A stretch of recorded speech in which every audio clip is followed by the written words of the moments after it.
Hi friends, hopefully आपकी preparation अच्छी चल रही होगी। आप काफ़ी मेहनत कर रहे होंगे एग्जाम के लिए। सीडीएस और एनडीए एग्जाम बहुत ही पास है। 13 तारीख को एग्जाम है और ज़्यादा से ज़्यादा 2 हफ्ते बोल सकता हूँ एक ढंग से बचे हुए हैं।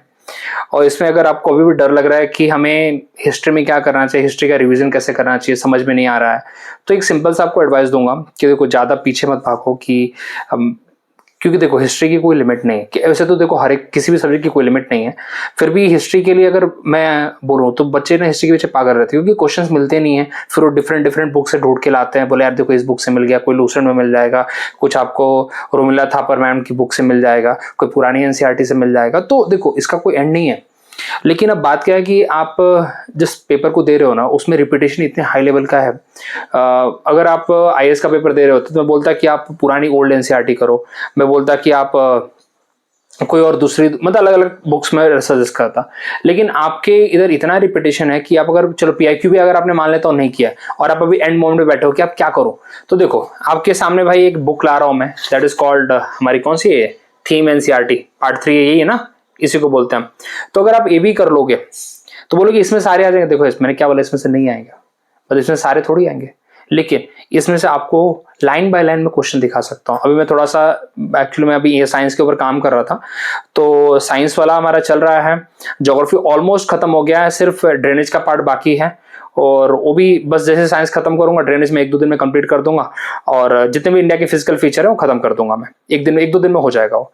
तो सोचा कि मेरे को भी ऐसा लगता है कि यार खत्म करा दूं मैं, हिस्ट्री एंड ऑल हो जाएगा, लेकिन मैं ट्राई कर सकता हूँ। मैं गारंटी नहीं दे सकता कि मैं हिस्ट्री खत्म ही करा पाऊंगा आपका। मैं कोशिश कर सकता हूँ कि एनसीईआरटी, बिकॉज आप लोगों ने मुझे डिमांड दी कि भाई वर्ल्ड ज्योग्राफी भी कराओ, उसके बाद इकोनॉमिक्स भी कराओ, तो यार थोड़ा कम टाइम है। मैंने भी बस 2 महीने पहले ही चालू किया है, तो उसमें पहले पॉलिटी के ऊपर पूरा बहुत फोकस किया, फिर इंग्लिश का वो क्या, तो नहीं हो पाता है with in the such time. आप लोग खुद प्रिपरेशन नहीं कर पाते, मेरे को तो डाटा दे रहा है आप लोगों को पूरा।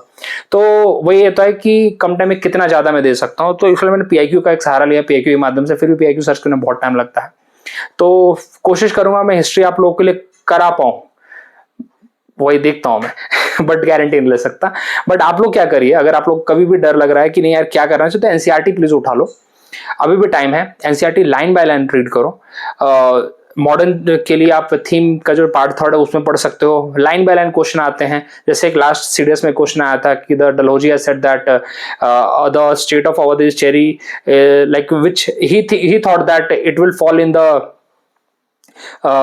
ब्रिटिशर्स, समथिंग ऐसा कुछ स्टेटमेंट है उसका। एग्जैक्ट लाइन लिखी हुई है एनसीईआरटी में। समरी सेटलमेंट के ऊपर क्वेश्चन आते हैं, उसके बाद डेक्कन राइट्स के ऊपर बहुत बार क्वेश्चन आते हैं जो सीधा वहीं से उठा के वो लोग देते हैं। तो दैट हेल्प यू अलॉट।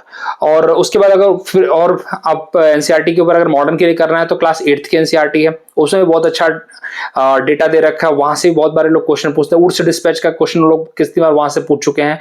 तो और पीआईक्यू तो देखिए हमेशा है, लेकिन but go for the last moment, go for this. Okay, मैं बोलूंगा गो फॉर दिस। इसमें कॉस्ट बेनिफिट रेशियो ज्यादा है, याद भी रहता है। ये तो होगी मॉडर्न इंडिया की। अब लोगों को समझ में आता भाई हम एंशिएंट के लिए क्या करते हो। एंशिएंट में तुम्हें कुछ नहीं आता ना, सॉरी एंशिएंट मेडिवल में क्या करो, तुम विजयनगर एम्पायर कर सकते हो। विजयनगर एम्पायर तुम जो थीम एनसीईआरटी उससे करो। उसके बाद भक्ति मूवमेंट कर लो। भक्ति मूवमेंट क्लास 7th की एनसीईआरटी में भी अच्छा दिया है और क्लास 12th की एनसीईआरटी में बहुत अच्छा दिया भक्ति मूवमेंट, वहां से कर सकते हो भक्ति मूवमेंट, भक्ति और सूफी मूवमेंट। और उसके बाद पार्ट ऑफ द इसके ऊपर कर लो, विजापुर एम्पायर कर लो। विजापुर एम्पायर और विजयनगर के साथ काफी क्वेश्चन पूछ, कितने ट्रैवलर्स आए। फर्स्ट चैप्टर आपको पता होगा, थीम एनसीईआरटी पार्ट 2 जो है उसका फर्स्ट चैप्टर जो है पूरा का पूरा ट्रैवलर्स के, विजयनगर के ट्रैवलर्स के ऊपर काफी क्वेश्चन आता है। ठीक है, बाकी तो इतना भी कर लोगे एंड मोमेंट पे तो 1-2 क्वेश्चन बन जाते हैं। मेरा मेन है कि कितना ज्यादा। अभी तुम बोलोगे यार लिस्ट ही खत्म नहीं हो रही, यार देखो लिस्ट तो बहुत लंबी है, लेकिन कहां से क्वेश्चन आने के चांसेस हमेशा रहते हैं। आपको विजयनगर कभी लोग मिस नहीं करते, पता नहीं क्यों, विजयनगर से उनको क्या प्यार है। विजयनगर से जितने पीआईक्यू कर लो और ट्रैवलर से जितने क्वेश्चंस पूछे गए वो देख लो एक बार। फिर आता है एंशिएंट के ऊपर। देखो एंशिएंट में भी अगर बात करूं मैं तो अगेन वही मैं रेफर करूंगा कि भाई हड़प्पा वाला जो चैप्टर है उसको कंप्लीट कर लो, इंडियन वेल्स। उसके बाद जैनिज्म बुद्धिज्म कैसे भी करो, और उसके बाद अशोक का देख लो, अशोक के ऊपर क्वेश्चन उन्होंने पूछे हैं, अशोक के जो शिलालेख हैं, जो स्क्रिप्ट्स हैं, उसके ऊपर क्वेश्चन पूछा, सीधा उठा के देते हैं वो लोग लाइन बाय। वैसे तो मैं सही बताऊं, मैं पढ़ाने लगा तो मैं आपको जब इतना आपको कोट करता हूं, मैं साइंस में भी और बाकी सब्जेक्ट में कोट कर चुका हूं कितना लाइन बाय लाइन देते हैं। तो आई हैव रेड इट, कितना line by line, read between the line जब होता है ना, वो लोग वहां से देते हैं। तो अराउंड हिस्ट्री के अंदर 50 to 60% एनसीईआरटी का वेटेज है अभी भी। और सिक्स्थ के एनसीईआरटी के मैप्स देख लो, मैप काफी अच्छे पूछे गए हैं वहां से। पैलोलिथिक, नियोलिथिक जो पीरियड है ना, वो मैप से काफी वो लोग पूछते हैं उनके। और तो ये चीजें हैं साइंस के लिए करने को, सॉरी हिस्ट्री के लिए करने को। उसके बाद आता है इकोनॉमिक्स। इकोनॉमिक्स बहुत बार बता चुका हूं, economics is a comprehensive subject, subjective बहुत है। ऐसे उसके एप्लीकेशन बेस्ड क्वेश्चन पूछे जाते हैं। ऐसे बहुत रेयर होता है कि वो लोग ऐसे ना ऑब्जेक्टिव में एक क्वेश्चन पूछ लेते हैं। सब्जेक्टिविटी बहुत ज्यादा है उसके अंदर, समझ के ऊपर बहुत कुछ अटेम्प्ट करना पड़ता है। उसके लिए भी वही 2 बुक है, देखो यहाँ पे। ये जो अपनी सबसे पहले तो मैक्रो इकोनॉमिक्स है, ये देखो यहाँ पे, ये देखो। अभी बहुत बार मैं बोलता हूँ अपने वीडियो पढ़ाते टाइम भी बोलता था कि इस बुक को तुम पढ़ोगे तो तुम्हें समझेगा कुछ नहीं। एनसीईआरटी की बुक कुछ होती है जो पढ़ के समझ में आती है, उसके लिए गाइड रेफर करनी पड़ती है। तो एक क्लास 12 की गौर कौन सी गर्ग है, कोई अनुज गर्ग करके है कि कुछ है, उसकी बहुत अच्छी गाइड्स आती है। मैंने पढ़ी थी, पता नहीं आज ही मैंने किसी को दी, एक स्टूडेंट है मेरी, आज ही लेके गई, आज ही दिया उसको। तब मुझे याद है कि अरे यार, तो उसने बोला कि इकोनॉमिक्स करा दो। मैं यार रुको, अभी क्या कितना कराऊं मैं। तो कोशिश कर सकता हूं मैं कि एक बार कंप्लीट हो मेरा साइंस, कोशिश कर रहा हूँ कि इस हफ्ते तक कर दूं मैं। कुछ अराउंड और 10-12 वीडियो डालने मुझे साइंस के ऊपर, तो definitely I will try my best to खत्म करूँ। फिर ज्योग्राफी की 1-2 वीडियोस हैं लाइंड अप, वो खत्म करना है। और उसके बाद मैं कोशिश करूंगा कि इकोनॉमिक्स और हिस्ट्री जल्दी से जल्दी आप लोग का एक सम अप कर दूं मैं। सम अप तो ऐसा नहीं, कोशिश में कभी भी सम अप करने में ये नहीं करता कि बस कैसे भी करना, ट्राई करता हूँ बेस्ट कि आपको ज्यादा दे पाऊं। तो that I will do, so let's see. और अगर आप कर रहे हो तो इन बुक्स को तो प्लीज आप खुद से पढ़ते भी रहो। और अगर क्या पता मैं वीडियो बना दूं, गारंटी तो नहीं लेता मैं, I can only try my best. अगर बनाता हूं मैं तो definitely it will help you. और बाकी आप जहां से पढ़ रहे हो प्लीज पढ़ाई करो। ये बिल्कुल नहीं है कि भाई मेरे भरोसे रहो, मतलब मैं कभी भी ये नहीं बोलूंगा। मैं आपके लिए एक फैसिलिटेटर हूँ, गाइड कर सकता हूँ मैं।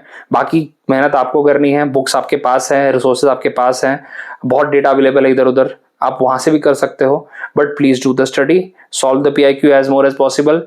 और जो सब्जेक्ट अच्छा है, कितने तो भी बोलेंगे हमें नहीं पढ़ना, तो जो सब्जेक्ट अच्छा है, 15 दिन बचे उन सब्जेक्ट की PIQ सॉल्व करो, उससे सब्जेक्ट के ऊपर और अच्छी पकड़ बनाओ। ये भी एक अच्छा तरीका है, जरूरी नहीं कि हर चीज के पीछे भागना है।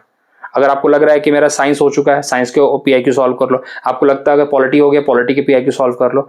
ज्योग्राफी कर लो। उसके बाद अपना लेट्स से कोई भी इन्वायरमेंट का छोटे मोटे टॉपिक्स ले लो ऐसे ही, तो उतने में भी पेपर क्लियर होता है, उतने में पेपर क्लियर होता है। पेपर क्लियर करने वाले उतने में भी कर लेते हैं, और नहीं करने वाले तो फिर 10 चीजें पढ़ते पढ़ते भी नहीं करते हैं, उनको समझ में नहीं आता कहाँ से रहा है, उनको ना कभी समझता है, उनके 5-6 अटेम्प्ट ऐसे भी चले जाते हैं। तो that's the story. So thank you very much. ये आपको मेरे को एक दिन बोला था कि हिस्ट्री के लिए बताओ, तो दैट्स वाई मैं लेके आया। सो मेरा बाकी साइंस के वीडियो चलते रहेंगे और कोशिश करूँगा आप लोग के लिए। थैंक यू वेरी मच, मिलते हैं अगले वीडियो में।